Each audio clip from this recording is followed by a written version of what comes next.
साल 1992 वैज्ञानिकों ने पृथ्वी से 2300 लाइट ईयर दूर एक पल्सार स्टार यानी न्यूट्रॉन स्टार को टेलीस्कोप से ऑब्जर्व किया। ये पल्सार हर सेकंड 161 बार रोटेट हो रहा था। पर सबसे विचित्र बात यह थी कि इस पल्सार की रोटेशन और चमक में लगातार बदलाव हो रहा था। इसी बदलाव को आज से 32 साल पहले अलेक्जेंडर वोल्फ्सजान एंड डेल फ्रेल ने ऑब्जर्व किया और पहली बार मानव इतिहास में हमारे सौरमंडल के बाहर के 2 ग्रह खोजे जो इसी पल्सार स्टार की लगातार परिक्रमा कर रहे थे। ये 2 ग्रह जो कि हमसे 2300 लाइट ईयर दूर थे एक्सोप्लैनेट कहे गए और यहीं से फिर नींव पड़ी उन ग्रहों को खोजने की जो हमारी दुनिया यानी सोलर सिस्टम से बाहर के हैं। एक्सोप्लैनेट की ये खोज अब हमें बहुत आगे लेकर जा चुकी है। इस समय हमने 7000 से भी ज्यादा एक्सोप्लैनेट खोज लिए हैं और करीब 4000 से ज्यादा हमारे सूर्य जैसे तारे भी जिनकी ये ग्रह परिक्रमा करते हैं। पर हैरान करने वाली बात यह है कि अब तक के खोजे गए ये सभी ग्रह अपने आप में विचित्र हैं। कोई आकार में पृथ्वी तो क्या जुपिटर से भी कई गुना बड़ा है और सूर्य तक को टक्कर देता है, तो कोई इतना भारी है कि शायद हजारों पृथ्वी भी उसके सामने हल्की पड़ जाएं। कुछ गर्म लावा के मैदान हैं तो कुछ पूरी तरह पानी से ही बने हैं, तो कुछ ग्रह ऐसे हैं जो इतनी भाप स्पेस में छोड़ते हैं कि आप इन्हें देखेंगे तो आपके होश ही उड़ जाएंगे। वैज्ञानिक इन सभी एक्सोप्लैनेट्स को अलग अलग कैटेगरी में डिफाइन करते हैं जो अपने आप में बहुत विचित्र हैं और शायद इससे पहले आपने सुनी भी नहीं होंगी। तो चलिए आज इन्हीं के बारे में जानते हैं और देखते हैं कि हमारे एक्सोप्लैनेट जैसे कि Proxima Centauri B, Trappist 1D और सभी भविष्य के मानव जाति की ये घर आखिर किस कैटेगरी में आते हैं और पृथ्वी की तुलना में कितने अलग और विचित्र हैं। तो चलिए कमर कस लीजिए और तैयार हो जाइए ब्रह्मांड की एक और यात्रा के लिए, जहां हम इन ग्रहों के टाइप्स के साथ साथ इनकी पूरी पड़ताल करेंगे और देखेंगे कि अगर हम इन पर 1 घंटे के लिए लैंड हो जाएं तो क्या होगा। तो चलिए अपनी यात्रा शुरू करते हैं। अगर आप अपने सोलर सिस्टम को देखें तो आपको यहाँ 2 तरह के प्लैनेट्स दिखाई देंगे। पहले रॉकी प्लैनेट जो कि सूर्य के पास हैं और दूसरे विशाल ग्रह जो कि पूरी तरह गैस के हैं। यानी हमारा सौरमंडल रॉकी प्लैनेट्स और गैस प्लैनेट का सिस्टम है। रॉकी प्लैनेट्स में मरकरी, वीनस, मार्स और पृथ्वी जैसे ग्रह हैं। वहीं जुपिटर, सैटर्न, यूरेनस और नेपच्यून ये गैसीय ग्रह हैं। यहाँ केवल गैस और एटमॉस्फेयर में केवल हाइड्रोजन ही दिखाई देती है। इन ग्रहों पर जीवन की भी कोई संभावना नहीं है। केवल पृथ्वी पर ही जीवन है जो कि रॉकी प्लैनेट होने के साथ साथ सूर्य के हैबिटेबल जोन में भी आता है। खैर ये तो बात थी हमारे सोलर सिस्टम की और उसके 8 ग्रहों की। पर दूसरे सोलर सिस्टम के ग्रह यानी एक्सोप्लैनेट हमेशा हमारे जैसे नहीं होते हैं। वैज्ञानिक इन्हें 3 तरह की मेन कैटेगरी में बांटते हैं, जिनमें पहला है मास यानी ये कितने भारी और बड़े प्लैनेट हैं। उसके बाद आता है इनकी ऑर्बिट यानी ये कितने पास से अपने तारे की परिक्रमा करते हैं और इनकी परिक्रमा कैसी होती है। और फिर इन्हें इनकी बनावट यानी ये किससे बने हैं उसके आधार पर इन्हें कैटेगराइज किया जाता है। तो हमारी सबसे पहली कैटेगरी जो कि एक्सोप्लैनेट्स को डिफाइन करती है तो वो है उनका मास। अगर हम इंटरनेशनल एस्ट्रोनॉमिकल यूनियन की बात माने तो एक एक्सोप्लैनेट को उसके मास से ही डिफाइन किया गया है। कोई भी ऑब्जेक्ट एक ग्रह है अगर उसका मास 13 जुपिटर जैसे ग्रहों से कम है। अगर इससे ज्यादा मास हुआ तो उसमें फ्यूजन हो जाएगा, तो फिर वह ग्रह न रहकर एक ब्राउन ड्वार्फ स्टार बन जाएगा जो ना फिर ग्रह रहेगा और ना ही स्टार बन पाएगा। दूसरा, ये ग्रह अपने स्टार या फिर किसी ब्राउन ड्वार्फ और किसी न्यूट्रॉन स्टार यानी पल्सार स्टार की ऑर्बिट भी करता हो तभी इसे एक्सोप्लैनेट माना जाएगा। इसी डेफिनेशन के तहत ही नासा और सभी स्पेस एजेंसीज ब्रह्मांड में ग्रहों को खोजती हैं और उनके स्टार्स को भी ऑब्जर्व करती हैं। अगर हम मास के तहत बात करें तो नासा एक्सोप्लैनेट को इस कैटेगरी में ज्यादातर सुपर जुपिटर और सुपर अर्थ में रखता है। सुपर जुपिटर का मतलब है ऐसे एक्सोप्लैनेट जो कि बृहस्पति ग्रह से ज्यादा भारी हों और सुपर अर्थ का मतलब है कि ये एक्सोप्लैनेट पृथ्वी से मास में भारी हों। पर हमारे सोलर सिस्टम के सबसे छोटे गैस प्लैनेट यूरेनस और नेपच्यून के मास से ये काफी हल्के हों। इसके अलावा नासा यहाँ पर सुपर नेपच्यून और मेगा अर्थ की भी कैटेगरी को रखता है। सुपर नेपच्यून प्लैनेट वो हैं जिनका मास नेपच्यून से ज्यादा है पर आकार पृथ्वी से 5 से लेकर 7 गुना है। ऐसे ग्रह पृथ्वी की तुलना में 80 गुना मैसिव होते हैं। वही मेगा अर्थ प्लैनेट वो हैं जो अर्थ की तरह रॉकी हैं और इनमें गैस प्लैनेट की तरह कोई भी प्रॉपर्टी नहीं है। आकार में पृथ्वी से बड़े और मास में 10 गुना से भी ज्यादा भारी हैं। आइए सबसे पहले चलते हैं super Jupiter planet Kepler 1704b की ओर, जो कि पृथ्वी से 2700 लाइट ईयर दूर है। ये ग्रह हमारे सोलर सिस्टम के सबसे भारी ग्रह जुपिटर से 4.5 गुना भारी है। यानी 4.5 जुपिटर जैसे ग्रह और कम से कम 1400 पृथ्वी जैसे ग्रह मिल जाएं, तो तब जाकर के इस ग्रह के मास का मुकाबला कर पाएंगे। आकार की बात करें तो ये बृहस्पति ग्रह के बराबर ही है, पर बृहस्पति से एकदम अलग ये अपने तारे की बड़ी विचित्र परिक्रमा करता है। इसकी ऑर्बिट हाईली एसेंट्रिक है, यानी ऑर्बिट करते समय ये कभी अपने तारे के बहुत पास आ जाता है तो कभी इतना दूर चला जाता है कि इसकी सतह से तारा ही लगभग दिखना बंद हो जाता है। अपनी विचित्र इसेंट्रिसिटी के कारण ही इसे अपने तारे की परिक्रमा करने में पूरे 988 दिन यानी 2.7 साल लगते हैं। वहीं बात करें सुपर अर्थ की तो नाम से ही पता चल रहा है कि उन ग्रहों की बात होगी जिनका मास पृथ्वी से ज्यादा है और जिनकी सतह गैस की नहीं है। सुपर अर्थ को अधिकतर लोग पृथ्वी की तरह ही हैबिटेबल ग्रहों को समझ लेते हैं, पर वास्तव में नासा इस कैटेगरी को मास से डिफाइन करता है। यानी अगर आप अपने टेलीस्कोप से कोई एक्सोप्लैनेट खोज लेते हो और उसका मास कैलकुलेट करके आप पृथ्वी से 1 से लेकर 10 गुना तक पाते हो, तो आप उस ग्रह को सुपर अर्थ कह सकते हो। हमारे सोलर सिस्टम में कोई भी सुपर अर्थ प्लैनेट नहीं है, क्योंकि अर्थ ही सबसे बड़ा टेरेस्ट्रियल यानी ठोस सतह का प्लैनेट है। इससे बड़े प्लैनेट जैसे कि यूरेनस और नेपच्यून आइस जाइंट और गैस जाइंट की कैटेगरी में आते हैं। सुपर अर्थ प्लैनेट्स में ही हमें कई ऐसे प्लैनेट भी मिले हैं जो कि अपने तारे के हैबिटेबल जोन में आते हैं, पर इनका मास पृथ्वी से ज्यादा है। इसी तरह का हैबिटेबल सुपर अर्थ प्लैनेट है केपलर 452b, जो कि पृथ्वी से 1400 लाइट ईयर दूर है। इसके मास की बात करें तो ये पृथ्वी से 3 से लेकर 4 गुना तक भारी है और आकार पृथ्वी से 1.5 गुना है।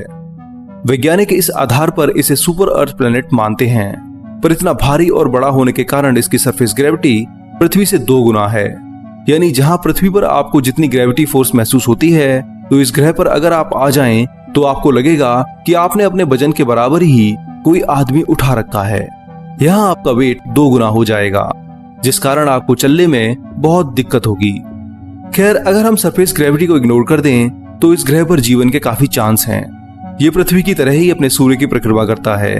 जहां पृथ्वी को 365 दिन लगते हैं तो इसे 385 दिन लगते हैं। इसकी दूरी भी अपने तारे से उतनी ही है जितनी पृथ्वी की सूर्य से है। सूर्य की तरह ही इसका तारा केपलर 452 एक जी टाइप स्टार है। साथ में दोनों तारों का सरफेस टेम्परेचर और आकार भी लगभग सेम है। इन सभी बातों को ध्यान में रखा जाए तो ये सुपर अर्थ प्लैनेट भविष्य में हमारे लिए एक नया घर हो सकता है, पर इसकी दूरी हमारे लिए सबसे बड़ी समस्या है। 1400 लाइट ईयर दूर, यानी इतना दूर कि आज की किसी भी टेक्नोलॉजी से इसके पास जाने में हमें करोड़ों साल लगने वाले हैं। इसलिए हम केवल इसे ऑब्जर्व ही कर सकते हैं। फिलहाल ये रॉकी प्लैनेट है या नहीं, इसे लेकर भी अभी कंफर्मेशन नहीं है। दूरी के कारण जेम्स वेब टेलीस्कोप को भी इसे ऑब्जर्व करने में दिक्कत का सामना करना पड़ सकता है। भविष्य में ही हम इसकी हैबिटेबिलिटी को अच्छे से जान सकते हैं। खैर, ये तो थी सुपर अर्थ पोटेंशियली हैबिटेबल प्लैनेट की बात। अब आगे सुपर नेपच्यून एक्सोप्लैनेट को भी जान लेते हैं। ये वो ग्रह हैं जो आकार में पृथ्वी से 5 से लेकर 7 गुना विशाल होते हैं और मास में नेपच्यून से 5 गुना तक भारी होते हैं। इन ग्रहों का मैक्सिमम मास 20 से लेकर के 80 पृथ्वियों तक के बराबर होता है। अगर इससे ज्यादा हो जाए तो इन्हें गैस जाइंट कहा जाता है। पृथ्वी से 456 लाइट ईयर दूर इसी तरह का सुपर नेपच्यून प्लैनेट है, जो कि अपने तारे K233 की केवल 5 दिनों में ही ऑर्बिट कर लेता है।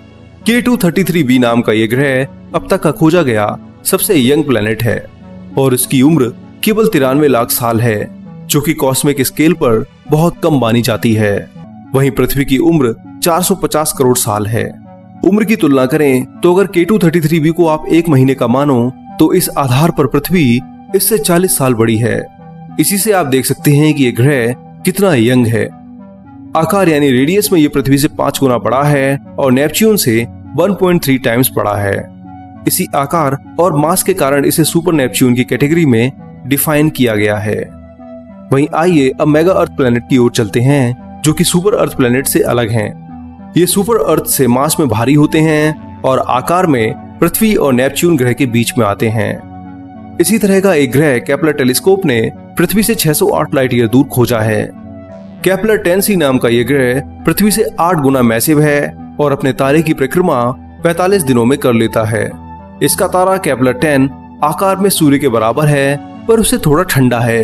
ये तारा बहुत पुराना है। सूर्य से ये उम्र में 2 गुना बड़ा है।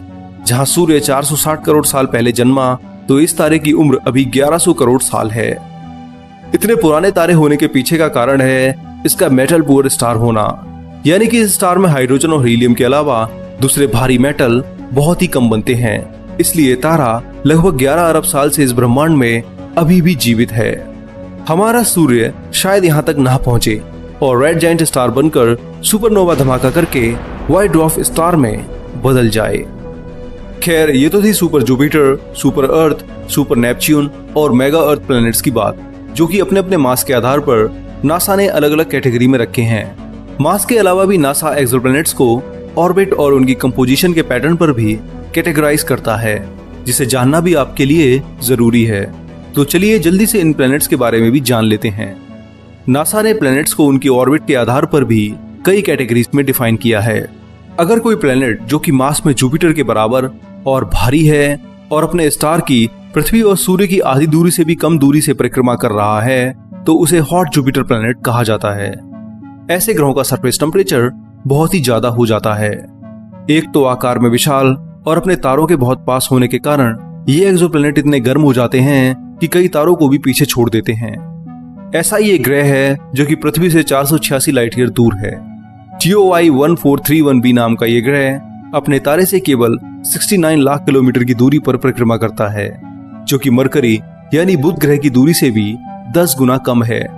यानी सोचिए कि जुपिटर को इतना पास रख दो तो उसका क्या हाल होगा, वही इसी ग्रह का हाल है। TOI 1431b आकार में जुपिटर से 1.5 गुना बड़ा है, पर यह बहुत गर्म है। इसका सरफेस टेम्परेचर लगभग 2400 डिग्री सेल्सियस है, जो कि हमारी मिल्की वे गैलेक्सी के 40% स्टार से भी ज्यादा है। इसी से आप इसकी गर्मी को समझ सकते हैं। इसी तरह के ग्रहों को नासा हॉट जुपिटर कहता है। इसके बाद ऑर्बिट के आधार पर हॉट नेपच्यून आते हैं, जिनका मास नेपच्यून के बराबर होता है, पर इनकी अपने स्टार से दूरी सूर्य और पृथ्वी की जो दूरी है यानी 1 AU उससे कम होती है। ये भी बेहद गर्म होते हैं और बहुत तेजी से अपने तारे की परिक्रमा कर लेते हैं। हमारी मिल्की वे गैलेक्सी में इस तरह के ग्रह यानी हॉट नेपच्यून बहुत ज्यादा हैं। पृथ्वी से 33 लाइट ईयर दूर ग्लीजा 436 भी इसी तरह का एक ग्रह है, जो कि मास में 21 पृथ्वियों के बराबर है। पर सबसे हैरान करने वाली बात जो है वो है इसकी अपने तारे से दूरी, जो कि 0.028 EU यानी 42 लाख किलोमीटर है। हालांकि इसका तारा एक रेड ड्वार्फ है, जो कि सूर्य से काफी ठंडे होते हैं। इसलिए इतना पास होने के बाद भी इसका सरफेस टेम्परेचर केवल 439 डिग्री सेल्सियस है। बस आकार और मास में नेपच्यून और अपने तारे के बेहद पास होने के कारण ही इसे हॉट नेपच्यून प्लैनेट कहा जाता है। वहीं जिन ग्रहों की कोई ऑर्बिट नहीं होती, यानी किसी भी तारे या ऑब्जेक्ट की परिक्रमा नहीं करते, उन्हें रॉक प्लैनेट कहा जाता है। और जो ग्रह मिल्की वे गैलेक्सी के बाहर चले गए हैं या फिर किसी और गैलेक्सी का हिस्सा हैं, उन्हें नासा एक्स्ट्रा गैलेक्टिक प्लैनेट की कैटेगरी में रखता है। वहीं जो तारे किसी न्यूट्रॉन स्टार यानी पल्सार स्टार की ऑर्बिट करते हैं, तो उन्हें पल्सार प्लैनेट कहा जाता है। इन्हीं पल्सार प्लैनेट के खोजे जाने के बाद ही एक्सोप्लैनेट की साइंस स्टार्ट हुई है, जिसे मैंने वीडियो के शुरू में बताया है। ऑर्बिट के बाद प्लैनेट्स को उनकी बनावट के आधार पर भी डिफाइन किया जाता है। जैसे जिन प्लैनेट्स की सतह पथरीली और ठोस होती है, जो कि हमारी पृथ्वी की तरह ही है, उन्हें टेरेस्ट्रियल प्लैनेट कहा जाता है। इन्हीं प्लैनेट्स पर वैज्ञानिक जीवन की खोज पर ज्यादा फोकस कर रहे हैं। ट्रैपिस्ट 1D और प्रोक्सिमा सेंटोरी भी टेरेस्ट्रियल प्लैनेट हैं। वही गैस से बने विशाल प्लैनेट जैसे कि जुपिटर को गैस जाइंट कहा जाता है, और जिन ग्रहों की कोर में आइस होती है उन्हें आइस जाइंट, जैसे कि नेपच्यून और यूरेनस। इसके बाद आते हैं हाइसियन प्लैनेट, जिनके बादलों के नीचे लिक्विड वाटर यानी पानी से बने विशाल समुद्र होते हैं। आप ये भी कह सकते हैं कि पूरा ग्रह ही पानी से घिरा हुआ रहता है। ये ग्रह आकार में पृथ्वी से विशाल और भारी होते हैं, और अपने पानी के कारण इन पर जीवन की भी संभावना वैज्ञानिक बताते हैं। नासा मानता है कि पृथ्वी से 124 लाइट ईयर दूर K2-18b भी इसी तरह का एक वाटर वर्ल्ड हो सकता है, पर यह कितना सटीक है ये भविष्य में ही हमें पता चल सकेगा। हालांकि जेम्स वेब स्पेस टेलीस्कोप ने भी इस पर ऑब्जर्वेशन की है, पर उसके डेटा से अभी कुछ भी साफ नहीं है। पर इतना जरूर है कि यह ग्रह एक हाइसियन प्लैनेट है। वहीं इसी तरह लावा प्लैनेट भी हैं, जिनकी सतह पर पिघली हुई लावा बहती है। ये पृथ्वी की तरह चट्टानी ग्रह होते हैं, पर फर्क इतना है कि पानी की जगह आपको यहाँ पर केवल लावा ही देखने को मिलेगा। पृथ्वी से 489 लाइट ईयर दूर COROT-7b इसी तरह का एक एक्सोप्लैनेट है। ये ग्रह अपने तारे के बहुत पास से परिक्रमा लगाता है, केवल 25 लाख किलोमीटर दूर, जो कि सूर्य और मरकरी की दूरी से 23 गुना तक कम है। यानी जहाँ सूर्य और मरकरी की दूरी 6 करोड़ किलोमीटर के पास है, तो ये ग्रह केवल 25 लाख किलोमीटर दूर ही अपने तारे की परिक्रमा कर रहा है। इस कारण इसकी पूरी सतह पिघलकर लावा बन चुकी है। इतना पास होने के कारण ये 20 घंटों में ही अपने तारे की पूरी परिक्रमा भी कर लेता है। करीब 1530 डिग्री सेल्सियस का तापमान लिए प्लेनेट जिंदा नर्क के समान ही है। वैज्ञानिक ऐसे ग्रहों को लावा प्लेनेट की कैटेगरी में रखते हैं। इस ग्रह का एक और भाई है जो इससे भी भयानक है। इस ग्रह को 55 कैंक्री ई के नाम से जाना जाता है। हाल में ही जेम्स वेब ने पहली बार इसका एटमॉस्फेयर खोजा है। हालांकि इसके बारे में मैं पहले ही एक वीडियो बना चुका हूं, जिसे आप नीचे दिए गए लिंक पर क्लिक करके देख सकते हैं। लावा प्लैनेट्स के अलावा नासा इस कैटेगरी में ओशियन प्लैनेट्स को भी जगह देता है, यानी वो ग्रह जिनका 10% से ज्यादा मास उनके पानी से ही बना है। वहीं पफी प्लैनेट्स भी होते हैं, यानी रुई जैसे मखमली ग्रह, जिसे आप तकिया भी बना सकते हो। इन्हें पफी प्लैनेट्स कहा जाता है। ये ग्रह आकार में गैस जाइंट यानी जुपिटर जितने बड़े होते हैं, पर इनका मास गैस जाइंट प्लैनेट से काफी कम होता है, जिसके कारण इनकी डेंसिटी बहुत कम हो जाती है और ये रुई जैसे फूले हुए ब्रह्मांड में दिखाई देते हैं। नासा ने 7000 एक्सोप्लैनेट्स की लिस्ट में और अलग अलग कैटेगरी बनाई है, पर मेन एक्सोप्लैनेट्स की कैटेगरी उनके मास से ही जानी जाती है। बाकी सभी कैटेगरी सेकेंडरी हैं। अगर आप कोई एक्सोप्लैनेट खोजते हो तो आपको प्राइमरीली उसके मास और रेडियस को ही फोकस करके उसे डिफाइन करना पड़ेगा, तभी आगे आप उसे फर्दर कैटेगराइज कर पाओगे। दोस्तों, फिलहाल इस वीडियो में इतना ही। ये पहला वीडियो था जिसमें मैंने आपको एक्सोप्लैनेट्स की कई कैटेगरीज बताई हैं और बताया है कि वैज्ञानिक कैसे इन सभी खोजे गए दूसरे सोलर सिस्टम के ग्रहों को डिफाइन करते हैं।